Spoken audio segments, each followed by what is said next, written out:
Olá, boa noite. Estamos chegando mais uma vez até você com o Falando Sério, este nosso encontro semanal nas noites de terça-feira aqui na TV Sete Lagoas, o nosso canal comunitário. A cada semana procuramos trazer pessoas e assuntos que possam agradar a você que nos prestigia com a sua audiência. E hoje vamos falar de música, e música bem brasileira. Nosso convidado, Vanderlei Guedes, é membro fundador do Clube do Choro e do Samba de Sete Lagoas. Tem uma relação já umbilical com a música, né? Durante muito tempo atuou em Sete Lagoas como cirurgião dentista, aposentou-se para se dedicar integralmente à música e à literatura, que é uma outra das suas paixões. Vanderlei, seja bem-vindo mais uma vez aqui ao Falando Sério. Obrigado, Oswaldo. É um prazer sempre renovado estar aqui, conversando com essa figura ímpar, que tem a grande importância na comunicação de Sete Lagoas. Vanderlei, eu vou arriscar dizer que eu não sei se a odontologia foi uma paixão na sua música, mas música e literatura eu tenho certeza. A música, ela vem do berço, né? Porque meu pai era músico em Diamantina, e lá na minha casa sempre ele reunia os amigos dele para tocar chorinho e daquelas músicas dos anos 40, né? Aquelas maravilhas que hoje não se vê com tanta frequência. Rádio, né? E a literatura me veio por influência de um professor que eu tive, um padre, no colégio diamantinense, que ele era muito culto, muito estudioso, e no nosso curso lá, era chamado curso científico, né? Ele obrigava a gente a fazer pesquisa sobre os autores, os escritores, e até aprender alguns poemas. Então o gosto pela literatura veio daí, do ensino médio. A música do berço. No meu caso também, a questão da literatura, claro, a música não. A música eu sou apenas um apreciador, né? Houve um diletante. Exato. Houve um determinado momento que eu tentei tocar piano, mas não consegui, parei. Mas a literatura também, porque estudando no Colégio Municipal em Belo Horizonte, tive ótimos professores de português e literatura que nos incentivavam a ler. E o colégio tinha uma biblioteca muito rica em literatura, a gente fazia ficha lá, poderia pegar o livro e levar para casa, então me tornei um consumidor voraz. Escrevo, não tanto quanto você, não tão bem quanto você, mas sou um grande consumidor. Acho que isso é uma coisa também que a escola influencia muito. Claro, existe a questão pessoal, a pessoa talvez tenha essa inclinação, mas a escola é muito importante nisso. Incentiva, né? Estimula. Quando eu tinha 12 para 13 anos, eu frequentava a Praça de Esportes de Diamantina, e lá tinha uma biblioteca com várias coleções. Nessa época eu consegui ler toda a coleção de aquele que nasceu em Messejana, no Ceará, Zé de Alencar. Sim. E quase que me fugiu o nome aqui. Então o gosto pela leitura já é desde a adolescência. Isso aí não tem jeito, vai para a vida toda, né? É uma doença que não tem cura, né? Agora é involtável. Está muito em moda criar neologismo, né? Pois é, desde o Macri, né? O Macri. O imexível dele, né? Imexível. Rogério Macri, ministro do Trabalho. De triste memória. O pacote, como é que é? O plano é imexível, naquele exato momento o plano estava sendo mexido, né? Aquilo ali entrou para... o Macri de triste memória, né? Não um cavalheiro. Que clima é esse de Diamantina, o Vanderlei, que tem essa ligação tão forte com a música, que produz músicos e músicas de tanta qualidade? Todo mundo explica, mas ninguém explica. Pois é. A gente sabe que Diamantina é uma cidade muito velha e que recebeu muita influência da Europa, porque os portugueses moraram lá e traziam muitas coisas da Europa, inclusive instrumentos musicais e livros, né? Etiqueta social, aquela coisa toda. Havia muitos saraus. Diamantina, lá nos anos 40, há uma estatística que tinha quase 40 pianos. Todas as donzelas, as senhoras de família tinham que aprender, porque fazia parte da etiqueta, né? Cultural e social. Todo mundo tocava. Então parece que veio daí. Depois, com a influência da passagem de alguns estudiosos também europeus, por lá o Saint-Hilaire, como o Lobo de Mesquita, que criou muitas partituras de música sacra nas igrejas, né? Por causa das irmandades. Depois com o 3º Batalhão de Polícia, que tinha uma orquestra maravilhosa. E foi assim, a sequência foi normal das pessoas gostarem de música, uma coisa natural. A explicação mais próxima da lógica que existe é essa, influência europeia. Agora o Wander Conceição está mostrando lá no livro que ele está fazendo que Diamantina tem uma influência muito grande na musicalidade brasileira, né? Com a passagem de João Gilberto por lá, morou 2 anos lá, e começou a descobrir a batida da Bossa Nova, a divisão rítmica da Bossa Nova é atribuída a ele, que ele construiu lá em Diamantina. As pessoas não entendiam aquela música dissonante que ele fazia, porque não era comum, né, as pessoas tocar com acordes dissonantes, então fugiam dele, né? Lá vem aquele chato, porque a gente não entende nada, é um desafinado. O desafinado gerou até uma música sensacional. Então, assim, essas pessoas que influenciaram lá podem ter sido os influenciadores da gente, né? Todo mundo toca lá. E a seresta é muito forte lá, né? A seresta ainda é, mas depois da Vesperata, a seresta ficou um pouquinho relegada a um plano inferior, mas não muito inferior. Só que a Vesperata galgou uns degraus a mais na preferência turística, porque ela é mais dinâmica, ela é mais alegre. A serenata é um pouco triste, né? É melancólica. Então... e geralmente tem destinado a uma pessoa, né? Ou a uma família. Né? Naquela época, né? Nos tempos de antanho, as músicas eram feitas baseadas em decepções amorosas, traições, dores de amores incríveis, né? Pelo qual as pessoas até cometiam crimes, né? Hoje ainda comete, mas com menos glamour, né? Sem dúvida. Você falou da Vesperata e eu tive a satisfação de assistir a uma Vesperata em Diamantina. Olha, para quem gosta de música, é um espetáculo a se assistir, né? É plástico, né? Sim. Além da música, tem um visual que é incrível. A iluminação naqueles casarões, de um lado e do outro da rua, e os músicos tocando nas sacadas, aquilo é impressionante, né? As pessoas saem dali embevecidas. Agora a arquitetura privilegia isso, né? Inclusive no quesito acústica. A escolha daquele local ali, né? A acústica favorece demais. Muito, porque a música ela bate e forma o que na música é conhecido como reverber, né? A reverberação, que ela vai e volta e se mistura e cai no centro onde fica o maestro no chão. Agora, Vanderlei, ainda falando sobre a Vesperata, claro, você sabe muito mais que eu, ela é um produto turístico de Diamantina, né? Mas ela consegue manter a essência, né? A boa qualidade da música, não é?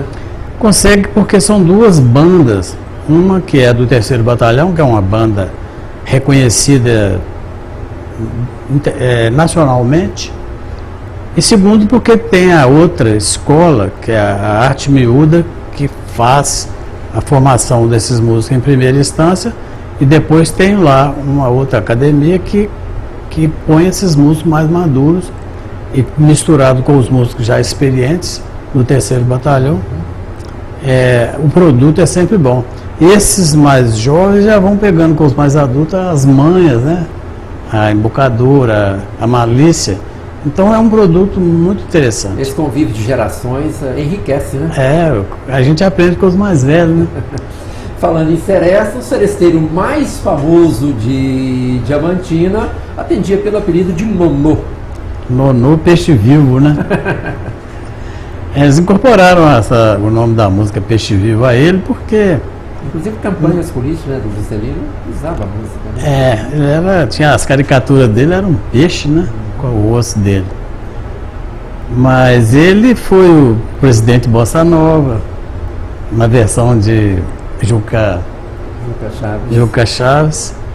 O presidente que deixou muita herança boa para nós em todos os setores, né, de atividade nacionais, estradas, usinas, o modo como ele conduzia a política era bem diferente do que hoje se vê, né?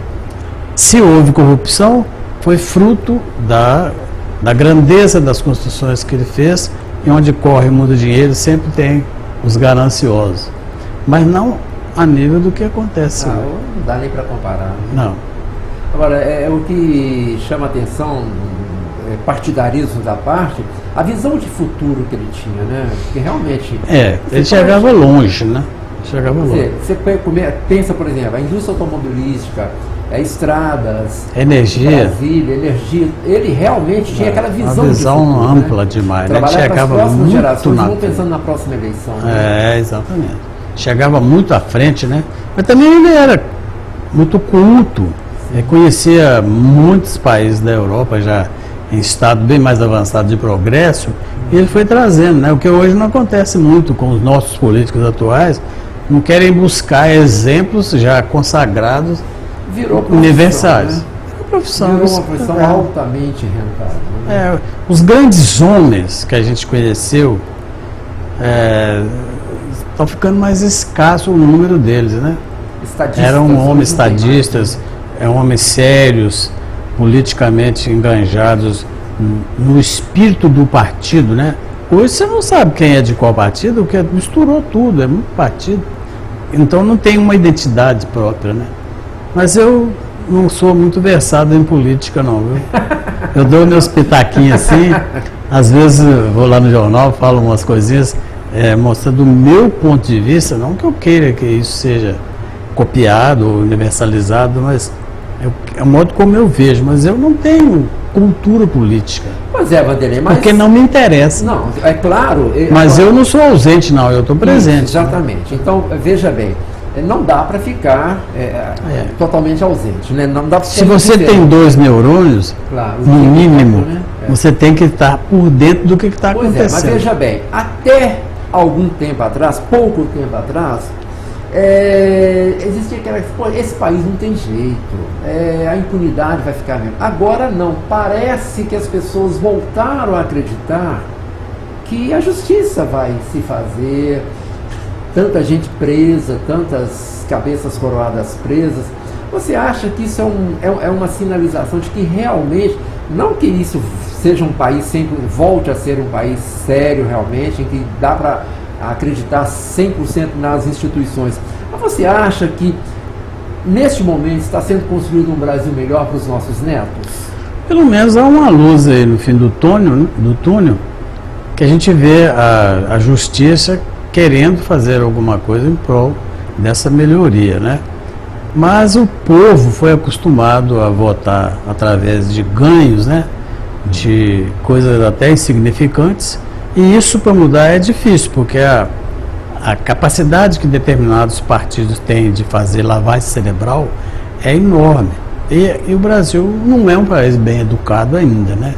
Então essa falta de educação, falta de interesse, de conhecer um pouco do que está acontecendo, de quem merece ser reeleito, isso eu acho que é muito demorado.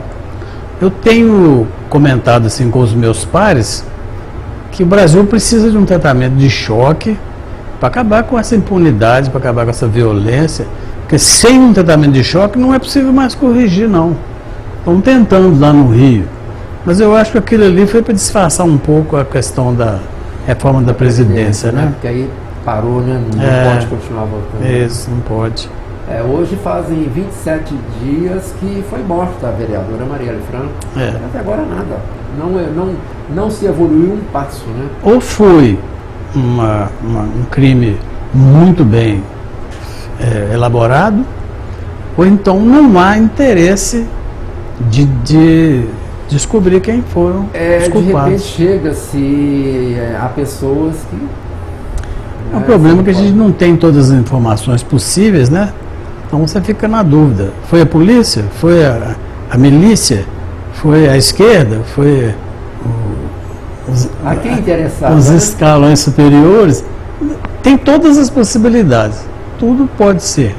Mas a gente não sabe, porque as informações que nos chegam são poucas. Olha, mas só para a gente fechar isso aqui, Vanderlei, em algumas vezes, eu já falei aqui nesse mesmo programa, que esses políticos que estão aí com mandato, nenhum está lá porque passou em um concurso, não ganhou aquilo como presente de Deus, não caiu de paraquedas lá. Cada um deles está lá com um acervo de milhares de votos. Agora, quem os colocou lá foi o eleitor brasileiro. E quanto custou cada um desses votos, né? A gente não sabe. Tanto é que muitos que foram eleitos, até Jacaré, Macaco, Tião, o Cacareco, já foram eleitos porque o povo não é educado para ser eleitor, né? Quando Pelé falou que o brasileiro não sabe votar, caíram de pau em cima dele. Mas é uma verdade que cada dia se torna mais evidente. Fora esta excrescência que existe no Brasil, que é o voto proporcional, que é a legenda, que é a legenda que elege, não o próprio candidato. Você pega um cara, por exemplo, sem fazer juízo de valor da figura ou da pessoa, Everardo de Oliveira, que é o palhaço Tiririca, ele teve 1.200.000 votos e levou mais um tanto com ele pessoas que não tinham votos para se eleger vereador. Começa pela base, né? Para eu ser dentista, eu tive que passar por uma faculdade. Você, para ser jornalista, você teve que fazer um curso. O médico, o engenheiro, todo mundo tem que estudar. Para ser político, não precisa. Qualquer um, jogador de futebol, palhaço, pode ser candidato e pode ser eleito. Então teria que se exigir dos candidatos um mínimo de conhecimento, né? De sociologia, de psicologia, de administração, de sociologia principalmente, mas eles não têm esse conhecimento. E aí então, porque é um líder de bairro, promete um monte de coisa, que é a arma mais forte que o político tem, é a promessa. E geralmente incumprível, né?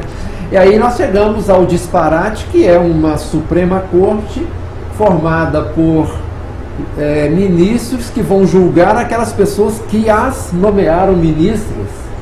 A raposa no galinheiro. O jornalismo costuma usar a figura da jabuticaba, né? Você sabe muito bem disso, para simbolizar algo que só existe no Brasil. Porque dizem que jabuticaba é uma fruta que só dá no Brasil, né? Então uma coisa que só tem no Brasil é jabuticaba. Eu acho que o Supremo Tribunal Federal é uma jabuticaba, em que os julgadores vão julgar o cara que colocou eles lá. Você tem um galinheiro, coloca uma raposa para tomar conta, mas tira os dentes dela, né? E as unhas. Então estão lá uma figura que eles são obrigados a cumprir com o papel de corporativismo. E não precisa mostrar, não precisa comprovar competência, né? Não. Porque há ministro lá que não conseguiu passar num concurso para juiz. Exato. Nós sabemos qual que é. Não vamos falar aqui não, porque não vem ao caso. Não é o caso. Mas, Vanderlei, você exerceu odontologia por quanto tempo? E foi o tempo mesmo que você planejou? Como foi isso? Não foi planejado o tempo que eu exerceria. Eu sempre gostei muito da minha profissão, e lá em Diamantina a gente tinha, nós da classe pobre, tínhamos como opção fazer odontologia, porque lá é a única faculdade que existia. A gente não tinha condição de estudar fora, em Belo Horizonte, no mínimo, né? Então, mas só que durante o curso eu aprendi a gostar, e gostei muito, sempre gostei da minha profissão. Mas com 42 anos de exercício da profissão, eu comecei a ficar desmotivado, não por cansaço, porque eu ainda tinha condição de trabalhar mais 10 anos, mas já tem 7 que eu parei. Mas a concorrência de Sete Lagoas, eu era ortodontista, ela ficou muito desigual. Então as pessoas ainda procuram muito preço e não qualidade. Eu fui ficando triste com aquilo e falei com meu filho, olha, eu vou largar a odontologia. Se você quiser ficar com o consultório, eu passo tudo para você. Ele achou lá muito grande, que realmente a clínica nossa é muito grande. E foi trabalhar em outro lugar e eu o apoiei em tudo que eu pude para ele exercer a profissão dele como ortodontista, e hoje está muito bem, graças a Deus. É um rapaz de ouro. Não é porque é meu filho, não, mas é um rapaz de ouro. Eu conheço, eu posso atestar isso. Então, assim, quando chegou em 2000, são 7 anos, em 2010, eu resolvi, em 2007 eu resolvi encerrar. Mas como o ortodontista ele é mais ou menos casado com o cliente, porque você tem que terminar o caso, né, para entregar. Aí, com quase 3 anos, eu ainda fiquei esperando terminar a maioria dos casos, e alguns eu até transferi para o meu filho. Mas eu nunca tive, assim, desgosto pelo que eu fazia, não. Sempre gostei. Fiz muito curso, né? Fiz curso até nos Estados Unidos. Fora do Brasil, né? Trouxe um conhecimento, técnica nova. Eu fui o primeiro ortodontista de Sete Lagoas, que não tinha. E a gente lá da nossa clínica, Clinedona, nós mandávamos clientes de ortodontia tudo para Belo Horizonte. Aí eu pensei, bateu um clique, né, que se chamou de insight, né? E falei, não, vou estudar. Aí comecei a fazer curso e tudo mais, até que eu consegui fazer a especialização na ABO de Alfenas, já há uns 20 anos atrás. E continuei depois, a sequência aí que eu já te falei. Veja bem, você falou que um dos motivos foi essa questão da concorrência pelo preço, que é, na questão de prestação de serviço, seja ele de que natureza for, eu acho que é a pior forma de concorrência, né? Você tinha a opção, não estou fazendo juízo de valor, mas você tinha a opção, por exemplo, de também baixar o seu preço, mas isso ia ferir seus princípios. Por várias razões, né? Por questões íntimas, de orgulho próprio, porque eu tinha muitos cursos, muitos diplomas, como eu já te falei, e a pessoa chegava no meu consultório já com um orçamento de outro ortodontista, entre aspas, né, porque nem curso de especialização não tinha, mostrava o orçamento e queria que eu fizesse aquele preço, né? Então ele estava procurando preço, ele não estava procurando qualidade. E aí eu fui ficando meio chateado com aquilo, porque começou a acontecer muito. Porque você tinha uma clínica boa, bem montada, com ótimos profissionais de suporte, e você tinha um modo de cobrar por isso, que a gente nem chamava de cobrança, falava que era investimento, né? Porque muitas vezes a pessoa não sabe que o leigo em ortodontia, ele pode estar provocando danos irreparáveis para o futuro, porque os problemas que surgem depois. Não é agora, não no momento. Então, se você alinhou os dentes, ficou bonitinho, para esse tipo de cliente, tá bom. Lá atrás, a oclusão, que é o importante, eles não se importavam com isso. Aí foi, talvez, internamente já tivesse eu pensando em cuidar da outra vertente da minha vida, que era literatura e música, né? Que sempre chamou muito a minha atenção esses dois valores. Pode ter sido, eu não sei, porque a gente costuma enganar-se a si próprio, né? E eu resolvi parar, mas a gota d'água foi essa concorrência que existe aí.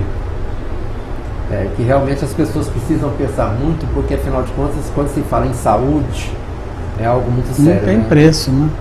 Realmente. Vanderlei, nós estamos finalizando o primeiro bloco, falamos pouco do Clube do Choro, mas vamos dedicar o segundo bloco a falar intensamente sobre isso, inclusive o show que vocês têm marcado ainda para esse mês de abril. Falando sério, recebendo hoje, eu não sei se eu falo músico, escritor, dentista, amante do choro, do samba, Vanderlei Guedes. Daqui a pouco nós voltamos.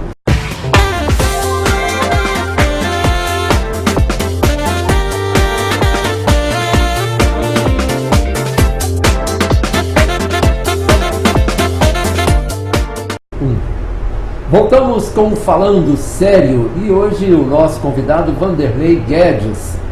No primeiro bloco falamos de odontologia, de música, literatura, política, mas agora vamos nos concentrar no principal motivo da vinda do Vanderlei aqui. Eu abri o programa falando que ele é membro fundador do Clube do Choro e do Samba de Sete Lagoas. A música é uma paixão antiga, o choro especificamente dentro dessas vertentes da música também, e ele já falou sobre isso. E o Clube do Choro e do Samba, eu posso dizer isso, porque acompanhei, de certa forma, o processo de criação, a concretização de um ideal do Vanderlei e de um grupo de pessoas que, como ele, amam esse estilo musical. E eu, com o Radar, eu junto com a equipe do Radar, tivemos a satisfação, né, Vanderlei, de assistir ao nascimento do Clube do Choro e do Samba e acompanhar essa trajetória, e agora vocês têm um show. Mas fala um pouquinho dessa trajetória de um ano e pouco do clube. Primeiro eu tenho que lembrar que em 2007 eu estive em Brasília, convidado do Campolina, né, que trabalhou muito tempo no Banco do Brasil em Brasília, e ele sabia os meandros todos lá da música e me levou ao Clube do Choro de lá. Eu fiquei encantado com aquilo. Falei, gente, Sete Lagoas já tem capacidade de ter um Clube do Choro. Isso em 2007. Tentei conseguir com o Luciano Rocha um espaço lá em cima, no Iporanga. Fizemos a primeira apresentação lá. Mas daí para frente eu não consegui mais, porque o clube não tem dinheiro. A gente vive de ingressos, e esses ingressos são para pagar principalmente a despesa dos músicos que vêm de fora, porque aqui em Sete Lagoas tem poucos instrumentistas de choro. Tem muitos sambistas, mas poucos instrumentistas de choro. Então a gente tem que estar tendo que importar esses músicos de choro para cá.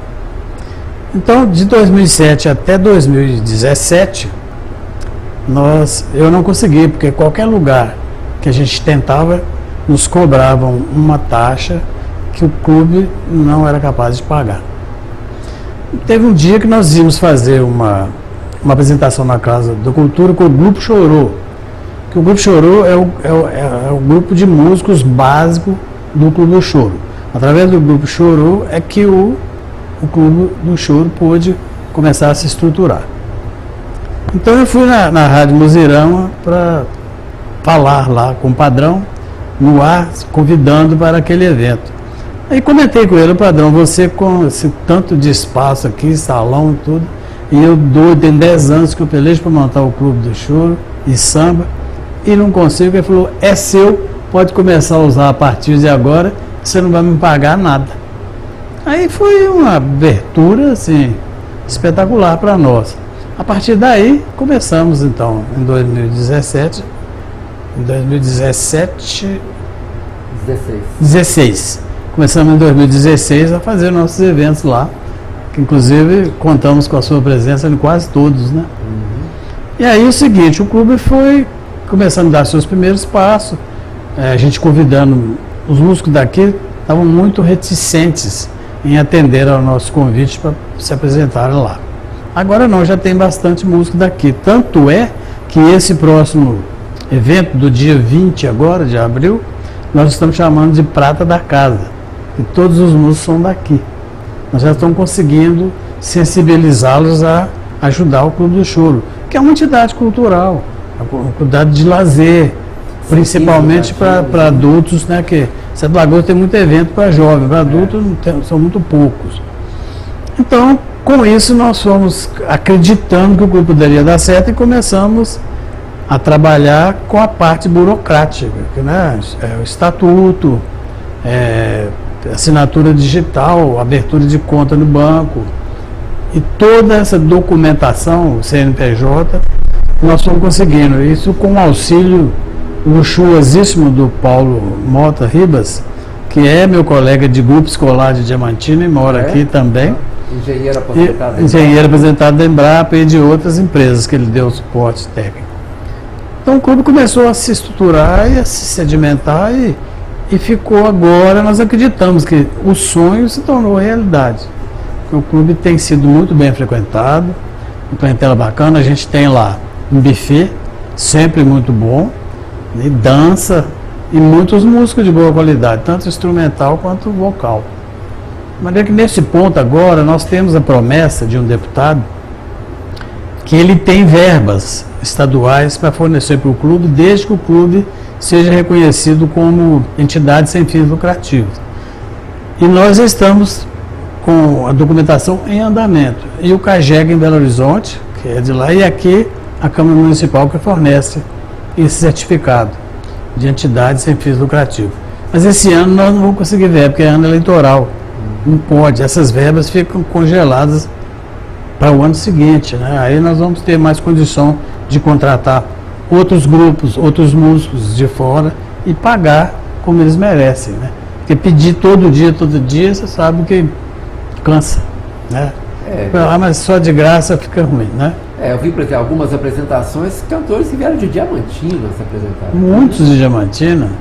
Veio sanfoneiro, veio flautista, veio duas cantoras, e veio também um rapaz que toca trompete. Num dos eventos ele veio. E veio de Belo Horizonte também, né? O Vinícius, que mora em Contagem, que é do Grupo Chorô. Veio o Alaécio. O Alaécio é diamantinense, mas ele é trombonista da Sinfônica de Minas Gerais. Veio também o Kleber, que é daqui de Sete Lagoas, Kleber Alves, um músico de altíssima qualidade, que é internacionalmente conhecido. Então o clube está num caminho muito bom. Nós esperamos que cresça sempre. E a gente sempre convida a sociedade de Sete Lagoas, de modo geral, a nos prestigiar, porque o clube não é nosso, o clube é da cidade. Já temos recebido apoio da Casa da Cultura, na pessoa do Anderson, na pessoa do Alan Keller. E então a gente está tendo o apoio das entidades. Com isso, o clube poderá se tornar uma entidade grande, produtiva, interessante, que ajude ao lazer da cidade. É importante, por exemplo, ter um CNPJ, né? Porque aí você pode entrar em editais Exatamente. de públicos, por exemplo. O clube fica legal, né? Para conseguir verbas e também para fornecer nota fiscal, fornecer o que for preciso, principalmente as empresas maiores, quando nos contratarem, nós temos esse respaldo. Bom, e aí vocês vão fazer esse show no dia 20, quer dizer, sexta-feira da próxima semana, lá na sede do clube, né, que é o auditório Wilson Tanuri, das rádios Cultura e Muzirama. É a rede padrão de comunicação. Então, nós esperamos que a população nos apoie e vá lá conhecer nosso trabalho, que modéstia à parte, tá bom, viu? Um buffet ótimo, espaço para dança. Nós vamos ter agora nesse evento 3 casais da escola de Dalveris que vão dançar e vão puxar o pessoal também para participar. Nós já tivemos lá o Expressar, que fez uma dança bacana demais. Já tivemos exposições lá de arte plástica. Então o clube é cultural.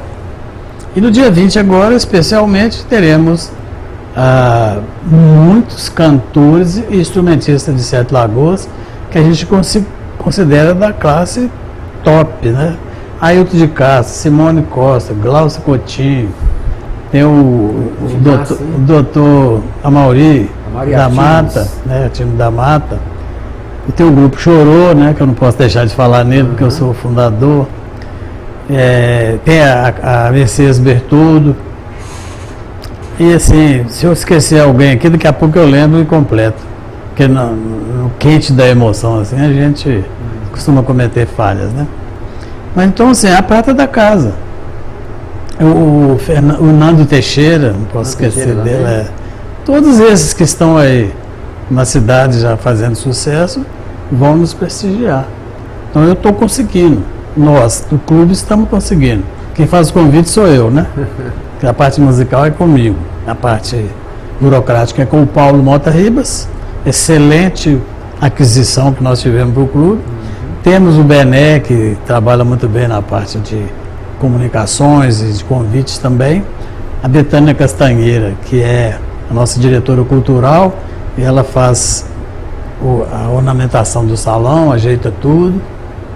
Temos o Dinho, né, da cooperativa, o Geraldinho Leles, ajuda na portaria, o Sidney Parentone, tem o Cícero, são também engenheiros da Embrapa, que ajudam também na portaria, na arrumação do salão. Nós temos já a Cibele Marques, que está sempre conosco, ajudando em tudo que pode. Assim, a gente talvez possa esquecer, porque são muitos. Tem o João Camarão, que faz parte da diretoria e toca. O Dinilson e o Camarão vão estar lá nesse evento também. Então, assim, está completo. Só não vai quem não quer. Quem não vai atrás do trio elétrico, exatamente, já morreu. E é bom que é uma sexta-feira, véspera de feriado, melhor ainda, né? Exatamente. Quem trabalha no sábado não vai ter desculpa que não vai. Mas também não é... Começa cedo, né? Essa desculpa não é muito aceita porque a gente começa às 8 horas e vai até 11h30 por aí. Dá para trabalhar no dia seguinte tranquilo, né? Vanderlei, você escolheu realmente o violão como seu instrumento? É esse o seu preferido? Você toca outros também, você toca, por exemplo, contrabaixo, por exemplo. Mas o violão é o seu preferido?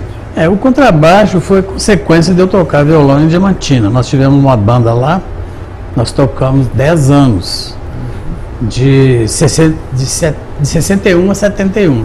Muitos bailes, muita formatura, muita festa de debutantes, um monte de coisa. O contrabaixo veio em função de eu já tocar um pouco de violão na época. Isso é na adolescência, né? Eu toquei aqui também na banda Cadillac o contrabaixo. Nessas rodas de samba aí eu brinco de cavaquinho também, mas eu não sou um tocador de cavaquinho. E o violão eu tive que me aprimorar um pouco mais no 7 cordas, porque é um instrumento adequado para se acompanhar o samba e o choro. E foi o Vinícius Juliano, né, que é o grande cavaquinista que nós temos, que falou comigo: a sua pegada de violão é para 7 cordas, por que você não experimenta? Experimentei e gostei. Não chego ainda no nível de um João Camarão, mas estou próximo.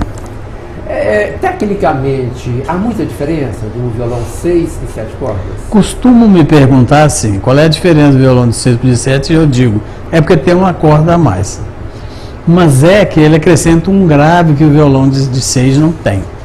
E aqueles movimentos de arpejo que são feitos no violão, principalmente com o polegar, ele é chamado tecnicamente de baixaria, porque ele faz a parte de baixo das músicas. Então a baixaria, a gente tem que fazer um estudo à parte, porque ela é feita baseada nos contratempos que o Pixinguinha introduziu na música quando ele tinha os 8 batutas e outros grupos que ele tinha depois. A história dos 8 batutas é muito interessante, porque o choro é do século 1846, século XIX. Primeira metade do século XIX. Isso, começou ali. Depois o Antônio Calado fez o primeiro choro. E o Pixinguinha queria tocar com o grupo do Benedito Lacerda, que já era um grupo sedimentado, já estruturado. Só que o Benedito até tocava flauta, o Pixinguinha também. Então o Benedito falou para ele: olha, você pode tocar aqui conosco, mas não pode ser flauta. Flauta sou eu. Aí ele passou a tocar o saxofone. Com isso, ele descobriu um jeito de preencher os contracantos das músicas que eram tocadas com o que passou a ser depois adaptado pelo Dino de 7 cordas do Época de Ouro.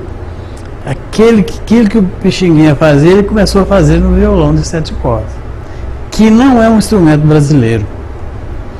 Eles falam que é um instrumento europeu nórdico, mas foi descoberto pelos 8 batutas quando foram tocar em Paris.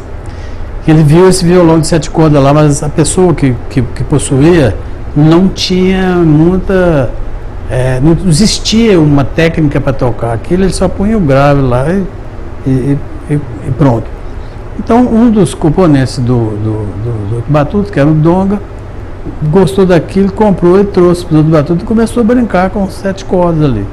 O Dino viu aquilo, entendeu o que Pixinguinha descobriu, né, para preencher os espaços vagos, que chama de contracanto, e passou por 7 cordas e elaborou a técnica. O Dino foi o pai, né, onde todos os 7 cordistas brasileiros afirmam que beberam na fonte dele. Aí o Época de Ouro foi um grupo espetacular, né, de choro, com o Jacó, que dispensa comentários da técnica dele no bandolim, é espetacular. E pelo rigor dele a coisa funcionava perfeitamente, ele não aceitava molecagem, o Jacó era sério demais. Pena que morreu tão jovem, né? Infelizmente, né, nós perdemos muitos músicos.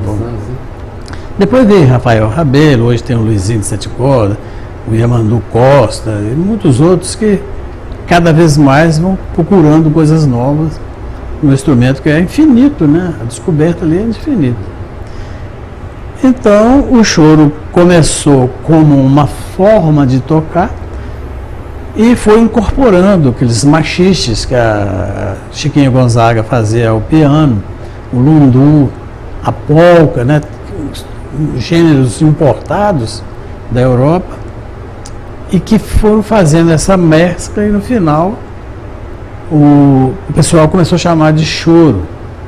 Mas é um choro, o choro não é triste, é alegre, né? Chorinho ficou, eles mesmos não sabem explicar porque que tomou esse nome. E eu sei que eles iam muito para a Bahia para tocar e lá eles conheceram umas baianas quentes, né? E se casaram, alguns dos Oito Batutas se casaram com as baianas. Eles iam muito lá e pegaram aquela ginga, né, dos negros, aquela manemolência que os negros têm no ritmo, e incorporaram esses dois, né? E surgiu o samba lá na Bahia. O samba nasceu na Bahia. Pois é, o berço. Já dizia o Vinícius, né? Então o choro é o pai do samba. Exato. E esse show do dia 20 também comemora o aniversário do choro, né? É, o Dia Nacional do Choro é dia 23 de abril. Que coincide com o aniversário de nascimento do Pixinguinha. Então, como não conseguimos coincidir a data, nós vamos fazer no dia 20 uma homenagem a ele, tocando as músicas instrumentais, serão as músicas do Pixinguinha. Já poderia dizer que o Pixinguinha é o pai e a Chiquinha Gonzaga a mãe do choro? Eu não diria que a Chiquinha fosse a mãe do choro, não. Mas foi uma mulher ousada que na época, por esse prisma, sim, poderia ser considerado a primeira mulher que investiu no choro, ao piano, né? Mas o pai do choro, sem dúvida, é Pixinguinha. Muitos outros músicos incorporaram muita coisa espetacular, mas ele foi o descobridor, né? Agora, você citou o Juliano aqui, que é um virtuoso no cavaquinho, né? Eu conheci o Juliano menino tocando cavaquinho e já naquela época eu fiquei impressionado com a técnica dele. Ele teve uma temporada brasiliense, né? Inclusive tocou no Clube do Choro várias vezes, né? E voltou para Sete Lagoas, né? O Vinícius é um virtuoso, realmente. Vinícius Juliano. E o pai dele era o Luiz Juliano. Ele tinha um grupo aqui em Sete Lagoas que chamava assim o 4, que tocava lá na rádio. Na rádio 4, que tocava no auditório da rádio. Onde que é a Cultura hoje, não sei se é o mesmo nome, mas é lá. E esse U4 é um regional muito bom de choro. Depois disso, depois do regional, não apareceu mais nenhum grupo de choro, até o nosso grupo Chorou, que já tem 12 anos, surgiu em Sete Lagoas e continua sendo o único. O pessoal ainda não descobriu que o choro é maravilhoso, é elaborado, e ele é pungente, ele não é triste, melancólico, não. Melancólico é a serenata, né? O choro é muito alegre, muito divertido. Pois é, não dá para explicar esse nome, né? Choro. Não. É porque era uma maneira de tocar. Às vezes, o que acontecia? Eles tocavam em velórios. Pode ser daí, né? Uma das hipóteses é que tenha sido isso. Eles chegavam no velório, ficavam por ali e tal, faziam musiquinha. Se tinha uma cachaçinha, eles iam ficando até mais tarde. Então eles iam primeiro na cozinha para ver como é que estava lá o de comer, né? Quando um ia para sondar e voltava, isso está na história do choro. Quando ele voltava assim, vamos embora que o gato está dormindo no fogão. O fogão está apagado. Fogão a lenha, o fogão estava apagado, não ia ter comida, né? Então, por causa dessa coisa de velório, que pode ter sido. Aí eles tocam lá chorando e tal, né? Mas isso não é bem esclarecido, não. Pode ser uma lenda também, né? É. Mas eu acho que o importante é isso, né? Quem sabe daqui a pouco alguém cria uma nova versão para isso, né? O choro já está imexível, né? O nome é esse e não vai mudar, não. Mas outros ritmos vão surgindo, né? Outras vertentes. Agora é bom que várias cidades têm clubes de choro, né, Vanderlei? Várias. Diamantina não tem. Nós estamos com um amigo lá querendo montar, me pediu, eu falei, não, o que você precisar de mim, o que eu souber eu te passo. Lá tem clube do samba. Mas aqui em Sete Lagoas, se eu montar só o clube do choro, ainda não seria um atrativo, porque são poucos os praticantes e os diletantes de choro, né? Nós queremos mudar essa concepção, porque o choro é muito interessante. E tem o choro cantado também, né? As meninas que cantam conosco, a Sueli Guedes, que mora em Belo Horizonte, e a Vilsa Santos, que é Diamantina, elas cantam muito choro, com letra, né? Elas cantam o choro. Então, assim, nós não tivemos coragem de montar só o Clube do Choro. Nós ficamos com medo de não ter muito ibope. Então, nós misturamos com o samba, porque o samba já é mais aceito, né? Mais conhecido e mais praticado. Mas quando a gente toca o choro lá, a gente sente que o pessoal está começando a gostar pela expressão, pelos aplausos, né?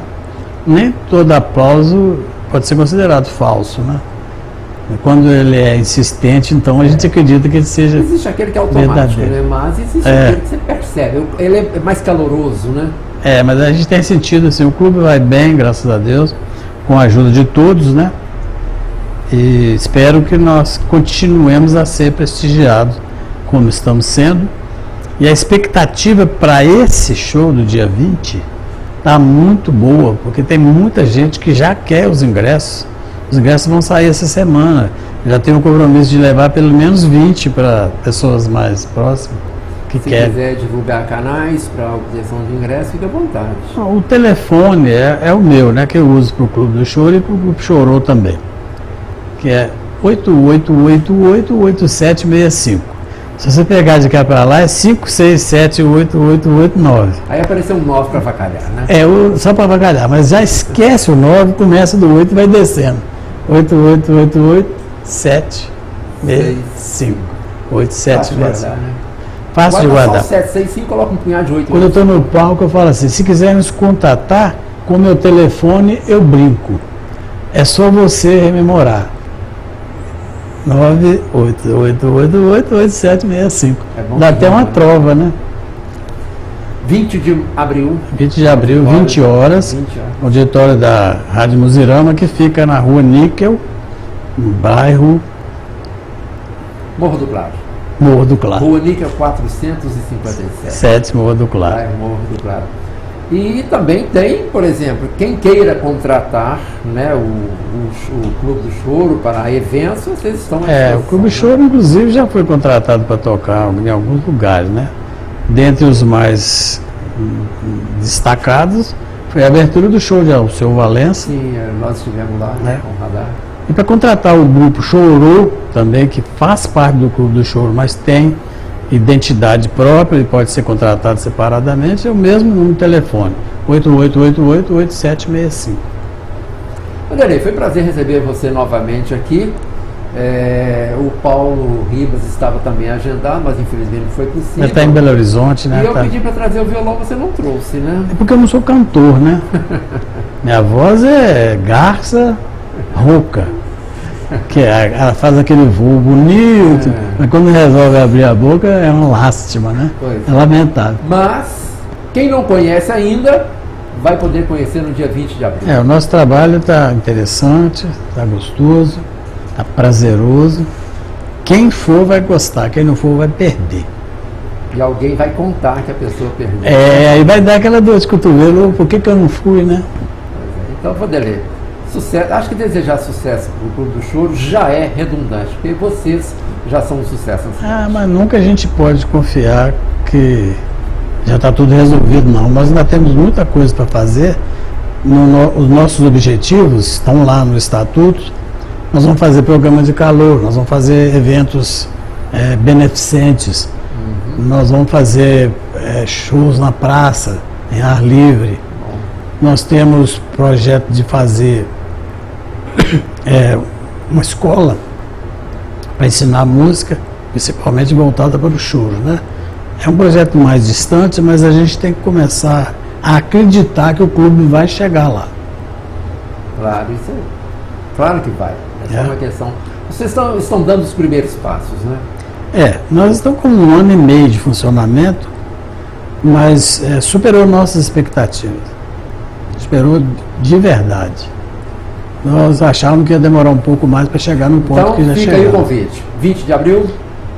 Às 20 horas, no Salão de Festa da Rádio Muzirama, no Morro do Claro, Rua Níquel 457. Então tá aí, Vanderlei Guedes, hoje representando aqui o Clube do Choro e do Samba de Sete Lagoas, convidando para esse show comemorando o Dia do Choro, no próximo dia 20 de abril, lá no auditório da Rede Padrão de Comunicação. Falando sério de hoje fica por aqui, temos um novo encontro na próxima semana. Até lá!